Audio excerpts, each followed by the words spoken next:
तैयार बैठे हो? बहुत अच्छे से। ज़रा पीछे मुड़ के घर वालों की खुशी देखो कि सुबह 8 बजे उठ रहे हो तुम। तो चलो आज राज खोल देता हूँ, उसके बाद वीडियो चालू करूँगा कि ये सुबह 8 बजे क्यों आना। क्योंकि घर वालों की सबसे पहली प्रॉब्लम तुम्हारे साथ ये रही है कि तुम सुबह जल्दी नहीं उठते हो। और अगर तुम्हारे पीछे खड़े हुए घर वाले हंस रहे हैं, मुस्कुरा रहे हैं या देख के हैरान हैं कि यार ये बच्चा सुबह 8 बजे उठ के कैसे पढ़ाई कर रहा है, तो देखो तुमने आधी जंग वहीं जीत ली है।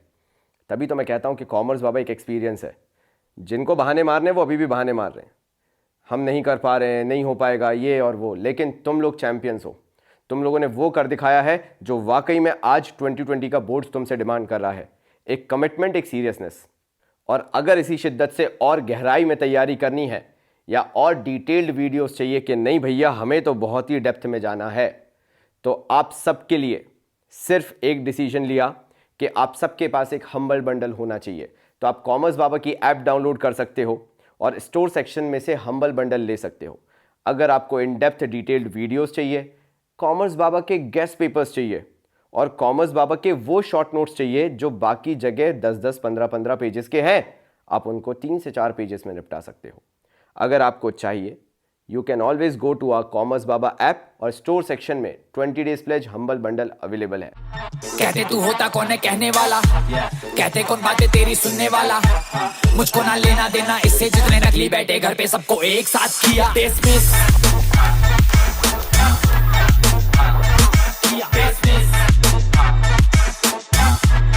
सबको एक साथ किया।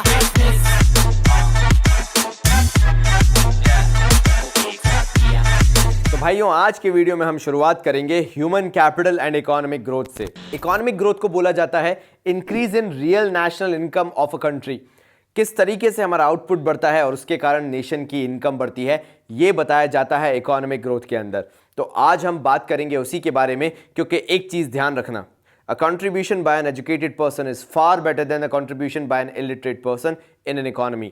एक इकोनॉमी के अंदर हमेशा मायने ये रखेगा कि कौन वैल्यूएबल है, कौन प्रेशियस है, कौन सिर्फ कंट्रीब्यूट कर रहा है, उससे कोई फर्क नहीं पड़ता। और उसी के साथ साथ जो लास्ट वीडियो में मैंने तुमसे डिस्कस किया था वो भी बता देता हूं कि अगर एक हेल्दी पर्सन होगा तो वो अनइंटरप्टेड लेबर सप्लाई देता रहेगा for a very long duration.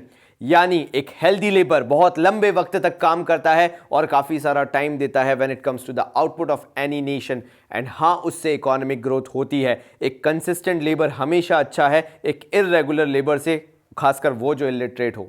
तो बोला जाता है HCF प्रमोट्स, यानी human capital formation promotes inventions, innovations and advancement in technologies. Society में चेंजेस हो रहे हैं, साइंटिफिक एडवांसमेंट हो रहे हैं और इससे इन्वेंशंस और इनोवेशंस आ रहे हैं।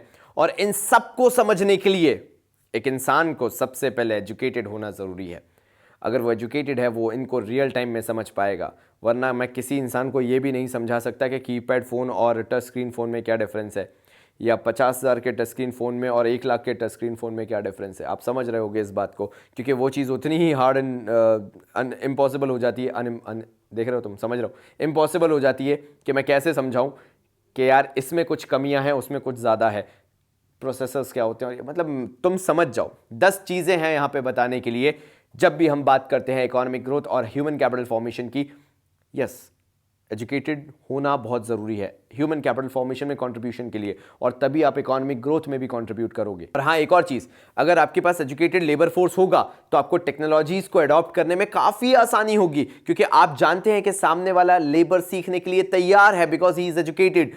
आप उसको बड़े आसानी से चीज़ें सिखा पाएंगे, ट्रेन कर पाएंगे, डेवलप कर पाएंगे। अब मैं ये यहाँ पे नहीं कहूँगा कि ऐसा नहीं है, बिल्कुल ऐसा है कि एजुकेटेड होगे तो इकोनॉमिक ग्रोथ ज़्यादा होगी। If human capital is good, yes there will be economic growth, but at the same time it is very difficult to prove that human capital formation and economic growth is having a cause and effect relationship kind of a thing, because ये नहीं बोल सकते कि हाँ human capital formation होगा तो economic growth हो ही जाएगी, क्योंकि लिटरली इसका मेजरमेंट का कोई तरीका नहीं है और ये बेसिकली ह्यूमन बिहेवियर पे डिपेंडेंट है। जो हम एजुकेशन भारत के अंदर मेजर भी करते हैं, चलो उसका एग्जांपल ले लेते हैं कि एजुकेशन को मेजर किया जाता है number of years of schooling, या कितने साल तक पढ़ाई की गई, टीचर प्यूपिल रेशियो, क्या रेशियो रहा टीचर और प्यूपिल के बीच में, फिर एनरोलमेंट रेट क्या रहा।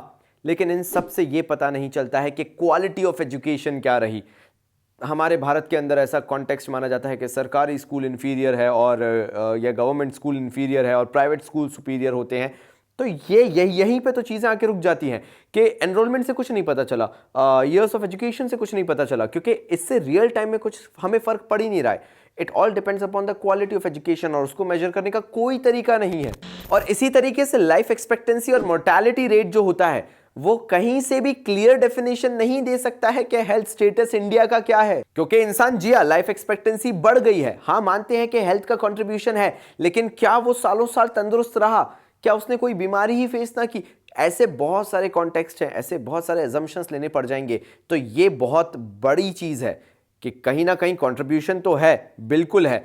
जो एजुकेशन है, जो लिटरेसी है, जो अवेयरनेस है, उसका कहीं ना कहीं इम्पैक्ट तो है। लेकिन जब बात आती है मेजरमेंट की, क्या परफेक्ट मेजरमेंट दे दो? तो नहीं भाई, you can never establish a cause and effect relationship between HCF, human capital formation and economic growth. तो ये चीज़ ध्यान रखना, मैं जब भी तुमसे बात कर रहा हूँ तो मैं बात कर रहा हूँ ह्यूमन कैपिटल की। ह्यूमन कैपिटल के अंदर मैं जनरली बात कर रहा हूँ एजुकेशन की और हेल्थ की, और उसको मैं कंपेयर कर रहा हूँ इकोनॉमिक ग्रोथ के साथ ना। अब ये जो रिलेशन है ये दो डायरेक्शन में फ्लो हो सकता है।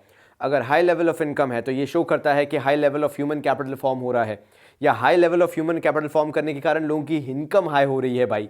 मतलब दोनों तरीके से हो सकता है। इनकम ज़्यादा है तो मान के चलेंगे ह्यूमन कैपिटल हाई लेवल पे है, मतलब ह्यूमन कैपिटल उस कॉन्टेक्स्ट में बढ़ रहा है कि उनकी वैल्यूएशन ज़्यादा है, या फिर हाई लेवल ऑफ इनकम के कारण high level of human capital form हो रहा है। इसका मतलब ये है कि हाई लेवल इनकम होने के कारण ये माना जा रहा है कि ह्यूमन कैपिटल जो बिल्डअप हो रहा है इकोनॉमी के अंदर उसका वैल्यूएशन काफ़ी हाई है, या फिर हाई ह्यूमन कैपिटल फॉर्मेशन के कारण high level of income generate हो रही है, क्योंकि ह्यूमन कैपिटल काफ़ी वैल्यूएबल है, उसके कारण इनकम जनरेशन बढ़ती चली जा रही है। नाउ ये फ्लो दोनों डायरेक्शन में चल रहा है। इनकम के कारण कैपिटल को जजमेंट किया जा रहा है, या ह्यूमन कैपिटल के कारण इनकम को जज किया जा रहा है। यहाँ पे कॉन्टेक्स्ट पूरी तरह से बदल जाते हैं। मैं मानता हूँ कन्फ्यूजन है, लेकिन ये तरीके हैं दो तरीके से मेजर करने के। अब मैं यहाँ पे एक टेबल लगा रहा हूँ सामने तुम्हारे, indicators of development in education and health sector का। उसको तुम्हें रीड करना है, पॉज कर लो उसको, इसका डेटा पूरा उतार लो।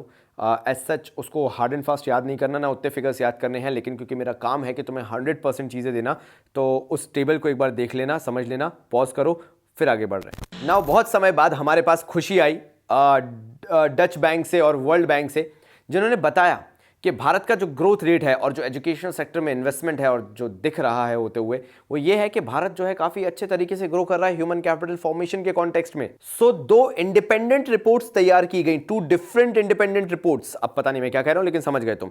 To independent reports actually reflected that Indian economy will grow faster। Bharat की जो इकोनॉमी है उसका विकास एक अलग ही लेवल पे होगा due to its strength in the human capital formation, क्योंकि हमारी स्ट्रेंथ है हमारी ह्यूमन कैपिटल, हमारा एजुकेशन सेक्टर में investment. And believe me, when it comes to IITs and IIMs, हम अलग ही लेवल पे हैं to the rest of the world. अगर हम एक तरीके से कहीं पे भी सोच के भी देखें तो हम काफ़ी आगे हैं इन चीज़ों में, और वो रिफ्लेक्ट होता है हमारी इकोनॉमिक ग्रोथ में। सो एक रिपोर्ट तैयार की डच बैंक ने, जो कि एक जर्मन बैंक है, और उसने अपनी रिपोर्ट ग्लोबल ग्रोथ सेंटर के अंदर बताया that India will emerge as one among the 4 major growth centers in the world by the year 2020। इसमें आगे यह भी बताया गया कि human capital is one of the major factor of production when it comes to economies, सबसे important माना जाता है। और ह्यूमन कैपिटल में जितना इंक्रीमेंट आएगा, जितना इंक्रीज आएगा, GDP में भी उतना ही ज्यादा ग्रोथ रेट देखा जाएगा। और इंडिया का रेफरेंस लेते हुए बोला गया कि 2005 सन 2005 से 2020 में 40% का इंक्रीज देखने को मिलेगा when it comes to the average years of education in India. अब बात कर लेते हैं report by World Bank. World Bank ने अपनी रिपोर्ट में बताया, जो रिपोर्ट का नाम था वो भी बता देता हूं, India and the knowledge economy leveraging strengths and opportunities. इसमें वर्ल्ड बैंक ने बोला कि इंडिया के अंदर एक ट्रांजिशन आएगा, एक नेक्स्ट काइंड ऑफ रिवोल्यूशन आएगा, एक बदलाव आएगा, फेस ओवर आएगा, जिसके अंदर नॉलेज या एजुकेशन क्रांति को देखा जाएगा, या नॉलेज में ट्रांसफॉर्मेशन देखा जाएगा। इंडिया अपने आप को चेंज करेगा और नॉलेज इकोनॉमी की तरफ बढ़ेगा। और अगर इंडियन इकोनॉमी अपनी नॉलेज को इफेक्टिवली यूज करती है, जैसे कि आयरलैंड ने भी किया, तो वो अपनी पर कैपिटा इनकम को $1000 से अ लिटिल ओवर 1000 से अगर बोला जाए तो $3000 तक इंक्रीज कर सकती है। अब मैं बात कर रहा हूं $1000 जो कि 2002 में थी, टू $3000 जो कि 2020 में देखी जा सकती है। और वर्ल्ड बैंक की रिपोर्ट यहीं पे नहीं रुकी। उन्होंने आगे अपनी रिपोर्ट में बोला कि इंडियन इकोनॉमी के पास वो सारे की इंग्रेडिएंट्स हैं जिससे वो ये ट्रांजिशन कर सकता है। They can make the transition, ये चेंज लेके आ सकता है, ये मेक ओवर लेके आ सकता है। और उनकी इंग्रेडिएंट्स का उन्होंने डिस्क्रिप्शन भी दिया। उन्होंने बोला कि इंडिया के पास large number of skilled workforce है, साथ साथ में वेल फंक्शनिंग डेमोक्रेसी भी है और diversified science and technology infrastructure भी है। ये सारी चीज़ें अगर भारत के पास है तो बस एक ही चीज़ चाहिए है और वो है इम्प्लीमेंटेशन। अगर भारत ने सब कुछ सही इंप्लीमेंट किया तो उसे वो नॉलेज इकोनॉमी बनने से कोई नहीं रोक सकता है। नाउ नेक्स्ट टॉपिक हमारा चालू होता है role of human capital formation और importance of human capital formation. पहला पॉइंट आता है effective use of physical capital. हमारा जो दिमाग है ना, वो भंडार है हर एक चीज़ का। बनाओ तो भगवान का, नहीं तो शैतान का, वो आपके ऊपर है। और यही चीज़ इंप्लीमेंट होती है जब हम यूसेज की बात करते हैं फिजिकल कैपिटल की। हम अपने स्किल्स से, हम अपनी क्रिएटिविटी से उन फिजिकल कैपिटल्स का ऑप्टिमम यूटिलाइजेशन कर सकते हैं, बट उसके लिए ह्यूमन कैपिटल का होना ज़रूरी है, ह्यूमन कैपिटल फॉर्मेशन का होना ज़रूरी है। दैट मीन्स फिजिकल कैपिटल ना फॉर्म होंगे ना उनका यूसेज होगा अगर हमारे पास वो ह्यूमन कैपिटल ही नहीं है जो कि एजुकेटेड है और लिटरेट है। Higher productivity and production. जब मम्मा कहती है ना तुम्हें कदर नहीं है घर के खाने की, तो वो यही बताना चाहती हैं कि अभी तुम्हारे अंदर वो नॉलेज नहीं है, वो ज्ञान नहीं है, वो बुद्धि नहीं है, और इसलिए तुम्हें घर के खाने का स्वाद जो है वो पता नहीं है कि कितना ज़्यादा कीमती होता है। और यही स्किल्ड लेबर के साथ भी होता है, एजुकेटेड लेबर के साथ भी होता है कि जो एजुकेटेड लेबर है, जो स्किल्ड लेबर है, they know how to use the resources in the best possible manner. और अनस्किल्ड लेबर्स को किसी चीज़ की कमी, किसी चीज़ की ज़रूरत, किसी चीज़ की कीमत पता नहीं होती है। तो अगर स्किल्ड लेबर होगा तो yes, optimum utilisation of resources will be there. Quantity production और क्वालिटी प्रोडक्शन में डिफरेंस होता है, और यही चीज़ ये पर्टिकुलर पॉइंट बताता भी है कि अगर किसी के अंदर नॉलेज है, किसी के अंदर वो स्किल है, तो वो जानता है कि नई टेक्नोलॉजीज़ को अडॉप्ट कैसे करना है, ट्रांजिशंस कैसे लाने हैं, यानी बदलाव कैसे लाने हैं। Invention, innovation and technological advancements, ये हमारा थर्ड पॉइंट है। जैसे मैंने आपको पहले भी बताया, जो एजुकेशन होती है, it helps us to understand the changes that are taking place in the society and scientific advancement as well. हमें पता चलता है कि ये चेंजेस कैसे हैं, क्यों हमें इनको अडॉप्ट करना ज़रूरी है। ये हमें नॉलेज देते हैं, वो थिंकिंग देते हैं कि हम इन चेंजेस को अडॉप्ट कर पाएँ, चाहे फिर वो सोसाइटी में हो या फिर वो साइंटिफिक हो। और एक स्किल्ड लेबर के लिए, एक एजुकेटेड लेबर के लिए ये इनोवेशंस और इन्वेंशंस को अडॉप्ट करना उतना ही आसान हो जाता है। यहीं पर हमारा फोर्थ पॉइंट आता है मॉडर्नाइजेशन ऑफ एटीट्यूड्स। जो लोग स्किल्ड होते हैं, जो लोग नॉलेजेबल होते हैं, जो लोग फिजिकली फिट होते हैं, जो प्रॉपरली एजुकेटेड होते हैं, वो पावरफुल इंस्ट्रूमेंट्स होते हैं जो कि सोसाइटी में चेंजेस लेके आ सकते हैं। इकोनॉमिक डेवलपमेंट टोटली डिपेंडेंट होता है माइंडसेट पे, और वो विल पावर पे के डेवलपमेंट में कंट्रीब्यूट करना है, चीज़ों को चेंज करना है, चीज़ों में बदलाव लेके आना है, चाहे वो सोसाइटियल हो, चाहे वो टेक्नोलॉजिकल हो। और इन्वेस्टमेंट जो होता है ह्यूमन कैपिटल में, ये इसी बदलाव के लिए जिम्मेदार होता है, क्योंकि वो माइंडसेट को चेंज करता है, आउटलुक को चेंज करता है, कंप्लीटली ट्रांसफॉर्म कर देता है, और हम सोचना चालू कर देते हैं उस छोटी सोच से निकल के डेवलपमेंट ऑफ सोसाइटी के बारे में। इंक्रीजेज लाइफ एक्सपेक्टेंसी, ये हमारा फिफ्थ पॉइंट है। और सीधी सीधी बात है, जो इंसान लिटरेट होगा, जो इंसान एजुकेटेड होगा, वो अपनी हेल्थ का भी उतना ही ध्यान रखेगा। एंड अगर एक पर्टिकुलर सेंटेंस में बात करूं तो क्वालिटी ऑफ लाइफ जो है वो इंप्रूव होने लगती है if you are well educated, क्योंकि आप न्यूट्रिशन का ध्यान रखने लगते हो, आप विटामिन मिनरल्स का ध्यान रखने लगते हो, आप छोड़ो, आप प्रोटीन का ध्यान रखने लगते हो, आप हर एक चीज़ को कैलोरी काउंट करने लगते हो डेफिसिट में, और जो भी कीटो डाइट लेने लगते हो, पता नहीं क्या क्या चीज़ें हैं। मैं रणवीर अलाहाबादिया नहीं बन रहा यहाँ पे, लेकिन मैं बातें बता रहा हूँ क्योंकि मेरा फोटे नहीं है तो मैं उसमें ज़्यादा नहीं जाऊँगा। बट हाँ, you always try to improve the quality of your life. तुम कोशिश करते हो कि तुम किस तरीके से अपनी लाइफ में वो बदलाव लेके आ सकते हो, सो दैट तुम और फिजिकली फिट हो, सो दैट तुम और कंट्रीब्यूट कर सको towards the development of society. और इसी से सिक्स्थ पॉइंट बना लेते हैं, improves quality of life. Now यहाँ पे मैं ओवरऑल क्वालिटी ऑफ लाइफ की बात कर रहा हूँ, not just about the fitness aspect.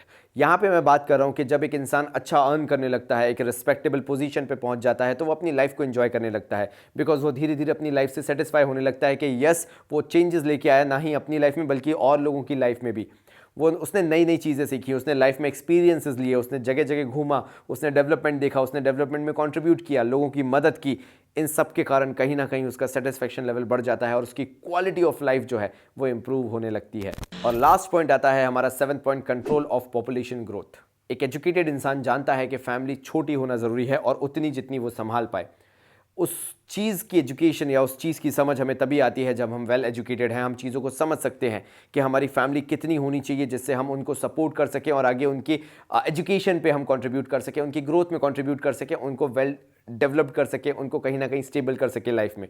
4-6 बच्चे होना बुरा नहीं है, लेकिन अगर आपकी फाइनेंशियल पावर उतनी नहीं है या उतनी स्ट्रेंथ नहीं है, वैसे तो बुरे ही हैं, बट मैं बता रहा था कि हाँ ऐसा भी है कि ऐसा नहीं होना चाहिए। You also have to think about all the aspects, being a family you have to think about everything. तो भैया यहीं पे ख़त्म करते हैं ह्यूमन कैपिटल फॉर्मेशन का पार्ट 2।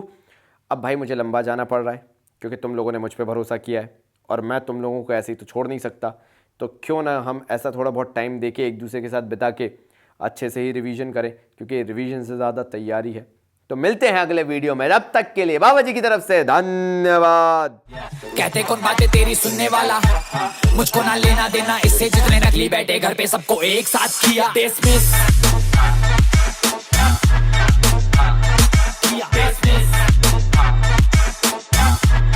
सबको एक साथ किया